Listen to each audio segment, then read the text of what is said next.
Hey everyone, it's Riley. So in this video, I'm going to show you how to make a very easy DIY snuggle sack for small animals.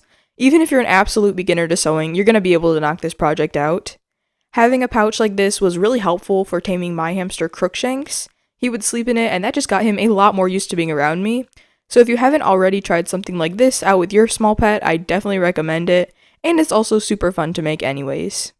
Also, quick side note, this video is best watched in widescreen. I filmed on a fabric cutting mat during some parts of the video, and the thin lines on it cause a bit of a flickering effect, but the flickers are not present if you watch in widescreen. So with all that out of the way, let's get right into the video.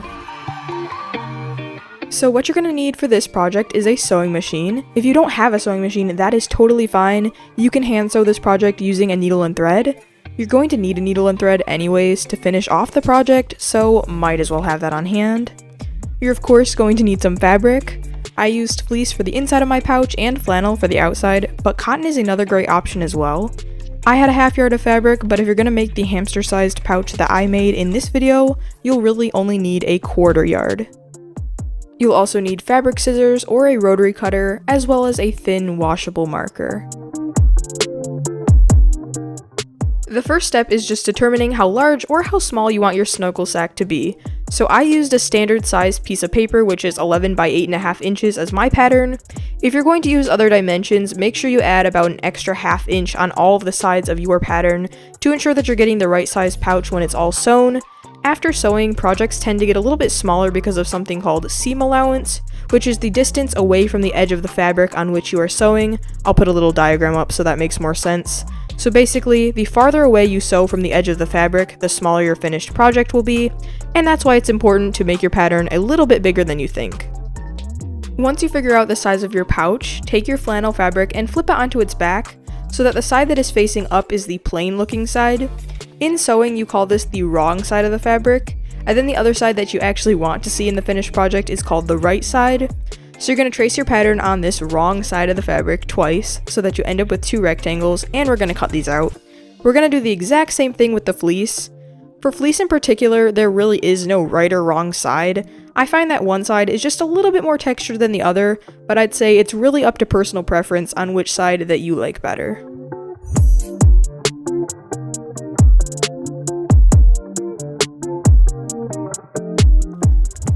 Now that the fabric is all cut out, we can position it so that we can actually get into a sewing step. Take your flannel fabric and lay both of the pieces on top of each other so that the right sides are touching in the middle. On the outside of these two pieces of fabric, the wrong sides should be facing out. Then just be sure to match up all the edges of the fabric.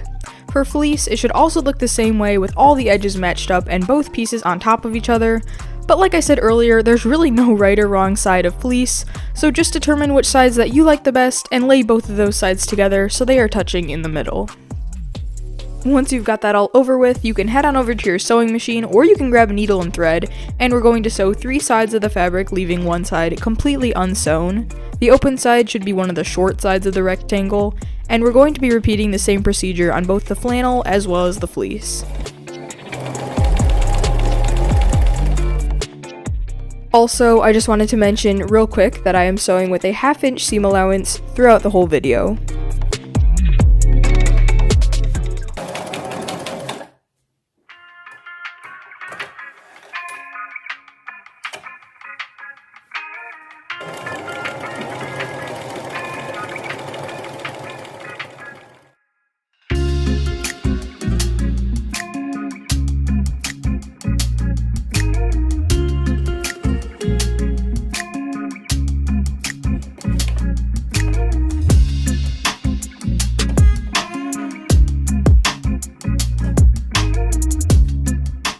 So once you finish sewing everything, you're going to grab your flannel fabric and turn it right side out. Now we're actually going to go ahead and put the flannel pocket into the opening of the fleece pocket. When you've done that, just be sure to match up the edges around the opening, as well as matching up the seams. Just make sure everything is positioned how you want before you move on to sewing it, which is going to be the next step. And at this point, the snuggle sack is actually really close to being done. So now we can move on to sewing around the opening of the pouch. We're just going to sew all the way around this edge, but leave a 3-inch gap.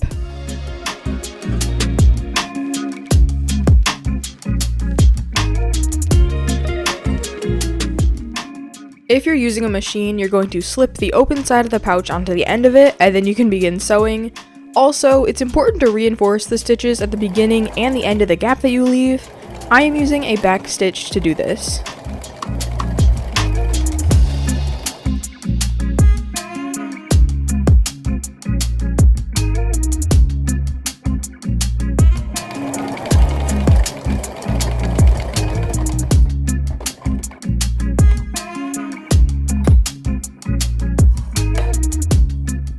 Once you've got that all sewn up, your snuggle sack is literally 99% done at this point. So now you're going to take that hole that you left and turn the entire pouch right side out.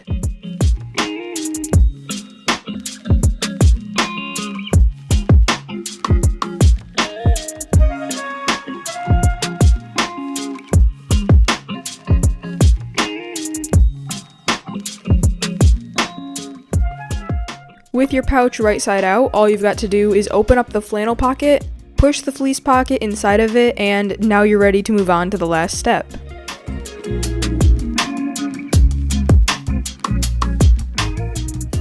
Okay, so you're on the last step. We are going to be closing up this gap that we left, and to do this, we're going to use a stitch called the ladder stitch. This will completely hide that hole. The very first step of the ladder stitch is just to make sure that your seam allowance is folded inside the gap. So you're going to take your needle and thread and insert your needle through the back of the fleece fabric. Bring your needle directly up to the flannel and make a horizontal stitch right into the fold of the seam allowance. Bring your needle directly down to the fleece and make a horizontal stitch right into the fold of the seam allowance.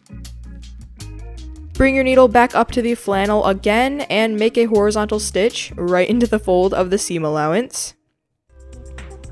Bring it back down to the fleece and make yet another horizontal stitch into the fold of the seam allowance.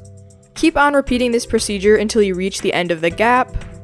Every single time you bring your needle up or down, try to make those stitches very straight, because it's just going to make the whole thing look a lot better in the end. And if you're still confused, I'd recommend watching a tutorial on how to do the ladder stitch, and you can find those here on YouTube.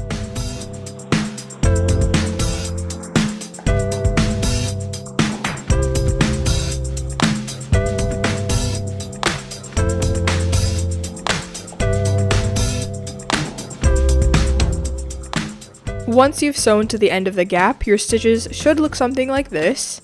Now you're going to pull on the end of the thread, and this is going to cinch the fabric together and hide all those stitches you just made. Mine does not look as nice as I would like it to, but it's whatever, it's for my hamster. Of course, yours does not have to look perfect either, your pet isn't going to judge you. Now all that's left to do is finish it off with a knot and trim off the excess thread, as well as you can fold over the opening of the snuggle sack if you like, and you're done. Here is the finished product of my snuggle sack. I actually had a lot of fun making this, and I'm really happy with how it turned out. So, with that said, this video is basically done. If you make this, definitely let me know down in the comments, and feel free to let me know how it goes. I'd love to hear about it. I hope you enjoyed the video or found it helpful, and thank you so much for watching.